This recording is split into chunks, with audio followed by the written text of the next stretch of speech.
Hai guys, welcome back to my YouTube channel. Sekarang kita mau ngapain nih? Kita mau ngobrol-ngobrol santai karena hari ini hari libur, banyak yang pulang kampung, mudik. Iya, jadi tim kita juga lagi mudik.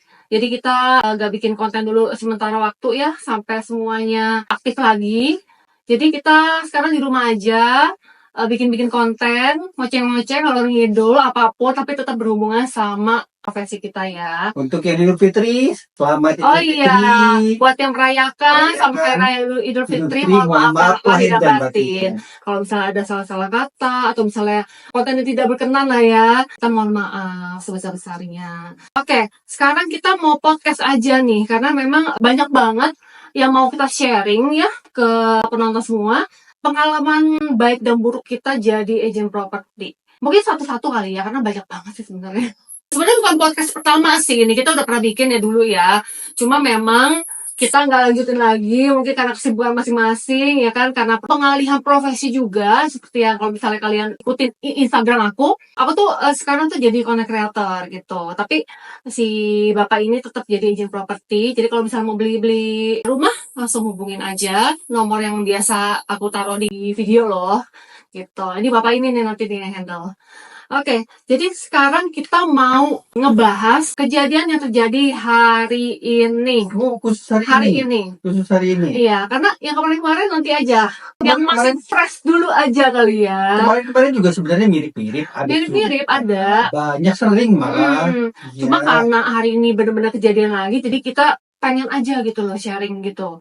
Bukannya ini sharing ini bukannya kita kayak sok-sokan gitu kan, sok-sokan gaya-gaya kayak sok udah bener, enggak. Kita juga banyak belajar dari pengalaman yang kita laluin ya, biar saling introspeksi diri aja kali ya. Ya sebenarnya pekerjaan sales agent itu memang resikonya ya ada ya, seperti yang kita mau ceritain seperti itu ya, sebenarnya hal yang wajar gitu. Iya, karena setiap profesi pasti ada resiko, ya kan. Nah, apa itu resikonya?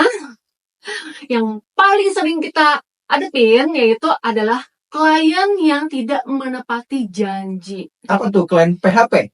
Bisa dibilang kayak gitu. Jadi kita ngomong dulu mengenai kejadian hari ini ya.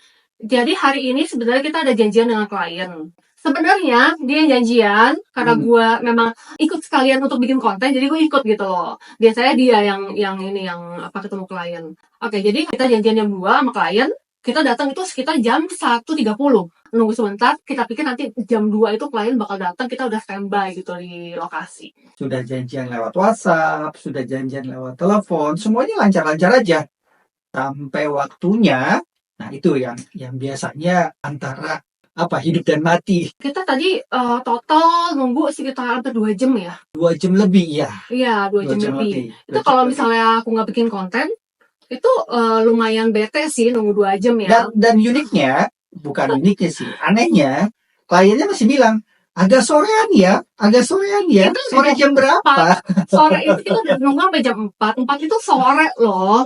Lu mau sampai jam berapa gitu loh. Bahkan ditanya aja nggak balas lagi ya. Iya, pas ditanya, oke Pak, jam berapa? Tepatnya gitu loh. Kita tungguin nggak apa-apa gitu. Tapi nggak dibalas lagi akhirnya. Bahkan menghilang kali ya, bisa dibilang gitu. Nah itu dia tuh. Kita mesti ada etika gitu. Kita jangan pernah yang namanya memandang rendah profesi seseorang. Ya kan? Nggak tahu ya, aku kok mikir kenapa agent properti itu selalu tidak dihargai. Kenapa ya? Enggak juga sih, mungkin biasanya hampir semua sales, bukan agent properti aja, semua sales pasti ngalamin hal seperti itu. Ini tergantung kliennya aja, tergantung konsumennya aja. Yang enggak semua konsumen kan seperti itu. Agent properti atau sales itu memang pekerjaan yang resikonya akan menghadapi hal seperti itu, dan sudah pasti akan ketemu semua agent, semua sales mungkin ya. Aku ingat deh, kita awal-awal kita di agent properti itu kan dikasih tahu, caranya biar klien benar-benar tepat banget, tepatin janjinya, kita tuh mesti ada triknya gini. Sudah kita ikuti. Waktu di R&D ya? Kita sudah ikuti semua langkah-langkahnya, bahkan kita benar-benar make sure lagi. Sebenarnya sih kejadian hari ini belum seberapa. Ingat nggak waktu kejadian kita di luar kota, malah kita datang ke luar kota, ternyata kliennya malah nggak jadi datang dan nggak ada kabar, sama sekali nggak ada kabar. Itu lebih buang waktu lagi, boleh bilang 1 hari. Tadi ini kan kita kurang lebih 2 jam sampai 3 jam. Sebenarnya kalau kita dapat informasi yang jelas, misalnya klien yang ngomong, aduh maaf ya, saya Nggak apa-apa, terpaksa betul. ada mendadak keperluan keluarga. Benar, Oh, maaf ya, masalah loh. saya mendadak mesti pulang lagi atau apapun deh. Suatu hal yang di luar Force major lah ya Iya. ibaratnya. Kita juga sering melakukan hal itu gitu. Karena- Tapi kita harus maksudnya kita ada alasannya tepat gitu loh. Bahkan bisa dibilang alasannya tuh masuk akal gitu. Tapi kalau misalnya nggak ada kabar sama sekali, maksudnya gimana ya? Lu Suka-suka lu. suka-suka lu gitu. Mohon maaf nih ya, mohon maaf. Kita bukannya lebih baik daripada klien itu, tapi kita itu sebenarnya kita menghargai semua orang gitu loh. Even security, OB, kita melihat mereka ya, besok nih lebaran, mereka masih kerja, kita menghargai mereka loh. Dengan cara, oh ya Pak, permisi ya Pak ya. Pak, boleh Pak numpang ke situ Pak. Ya, maksudnya mereka jadi enjoy gitu loh, ya kan? Walaupun mereka pikir kerjaan security ya wajar kalau misalnya gue shiftnya itu sampai malam apa gimana, gue nggak dapat izin cuti dan lain-lain.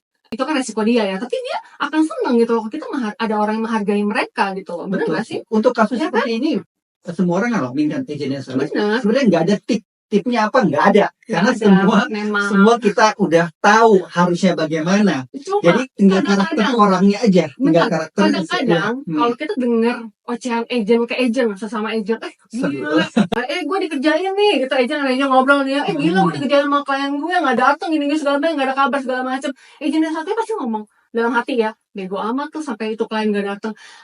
Bukan masalah bego apa enggak gitu loh. Kita juga udah hati-hati. Kita juga udah milih-milih kliennya serius sama enggak. Kita tahu gitu loh. Kita pengalaman bertahun-tahun juga udah tahu ya yang mana klien serius apa enggak. Betul. Cuma ini bener-bener oknum aja sih. Oknum, nggak semua sih, nggak semua. Ini cuma kayak 50% ada sih ya pengalaman kita jadi agent. Makanya aku udah tahu pengalaman kayak begini ya, nggak enak begini ya. Aku yang udah beralih profesi sebagai content creator, aku nggak pernah mau yang namanya ditungguin. Aku selalu nunggu, bahkan aku datang lebih awal, sejam lebih awal, biar apa? Biar kita juga bisa enjoy dulu situasi kayak gimana sebelum kita tag konten gitu ya. Mereka juga feedback ke aku ya bagus gitu loh. Makanya udah nggak jadi agent properti lagi ya? Aduh, mohon maaf. Ya.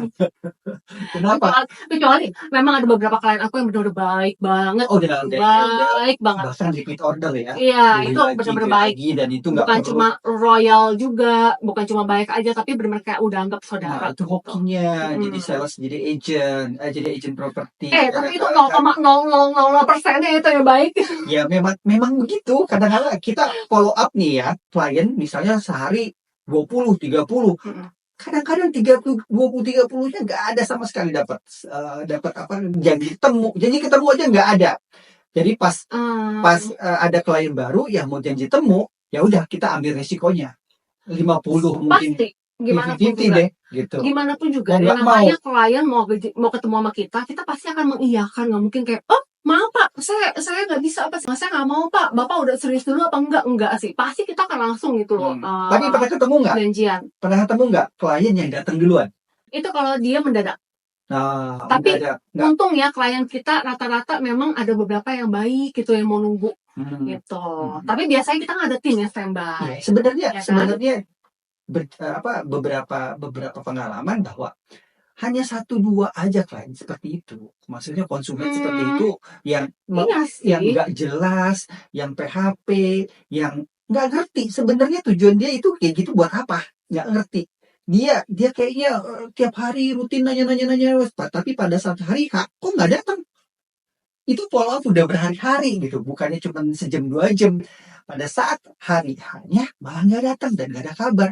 Tujuannya nggak ngerti. Kayaknya dia kok lupa ya? Aduh lupa nih, gue ada janji nih. Seperti kayak gini gitu, aduh gue lupa nih ada janji nih. Ya udah, abaikan aja. Atau malah dengan santai-santainya dia lagi makan, lagi apa, udah apa dia janji. Bodo amat, padahal di chatting dia bodo amat lagi makan dan lain. Tahu-tahu nanti dia balas atau dia balas, aduh maaf tadi saya lagi makan lah. Udah kita nungguin tiba-tiba udah sejam berikutnya udah selesai makan dong, kita pikir ya, nggak taunya sorry saya ketemu temen nih, saya ngobrol dulu sebentar ya. Nggak apa-apa, kita masih nunggu. Abis itu hilang, nggak ada kabar. Bingung gitu loh, apakah temennya agent juga gitu atau jangan-jangan agent yang menyamar jadi konsumen. Bisa jadi sih. Kita juga harus mengedukasi klien kita sih. Jangan sampai lu mengabaikan manusia lu ini loh. Lu one day mungkin yang jadi agent itu mungkin saudara lu, anak lu, cucu lu, kan lu nggak pernah tahu nextnya kayak gimana, ya kan? Kayak gitu, lu pasti menghargai siapapun sih intinya sih. Iya, dan rata-rata Gitu. ya konsumen yang seperti itu nggak akan beli. Tapi udahlah, itu pengalaman gak enaknya, bikin kesel, ya kan? Kita semoga nextnya yang denger ini, mungkin klien, mungkin agent, mungkin lebih belajar banyak ya melalui pengalaman-pengalaman yang terjadi di sekitar kita gitu. Jangan kita nggak aware gitu, kita nggak peduli. Nah, kalau kita mau dihargai, kita harus menghargai orang dulu gitu. Kayak gitu Betul. aja sih. Dan semuanya tuh panjang Banyak banget gitu. cerita ketok Iya. itu selain PHP, klien anehnya bener-bener aneh nih. Klien dukun. Nah, Ada, ini klien ada. dukun. Nah, nanti ya kita ceritain klien dukun. Itu lebih ke Eh, penipu sih. klien yang minta endingnya minta uang 5 juta buat beli ayam putih dan ayam hitam. Terus ada klien Tapi lain. gara-gara di klien dukun ini ya, kita udah bolak-balik ke lokasi yang jauh itu berkali-kali. Iya. Gile, Iya. bener-bener Terus deh. ada klien mafia. Kita ketemu berkali-kali juga. Kenapa? Sekarang di penjara ya orangnya. Dengar-dengar ya. Iya, dengar-dengar udah di Siapakah dia? di penjara. Nanti ya kita ceritain. Memang hal pengalaman hari ini itu hal biasa. Semua pasti ngalamin. Tapi ada kejadian-kejadian yang kayak ketemu mafia dan dukun ini nggak semua aja Tidak ngalamin. semua. Jadi tungguin ya. Nanti kita ceritain yang Iya. minus-minusnya dulu ya, karena itu seru. Karena kita Mix lah. sharing Mix pengalaman ya. kita, siapa tahu manfaatnya banyak buat teman-teman. Pasti dong, pasti. Kita sedih, kita nggak marah, kita nggak ini, kita juga tetap menghargai klien. Tetap kita menghargai semua klien, tetap mau dia kayak gimana pun kita menghargai gitu. Coba nanti ini aja. Kesel Ngomong sendiri ya. Tapi di depannya pasti kita nggak boleh ya. Gitu aja deh pokoknya. Buat kalian yang mau dengar lebih banyak lagi mengenai pengalaman baik dan buruk kita nih di setiap profesi kita, saya agent properti ya, saya content creator. Kalian jangan lupa subscribe channel YouTube Olivia Lim. Pokoknya bakal banyak cerita yang bakal kita share. Oke? ketemu lagi di Tutan Properti.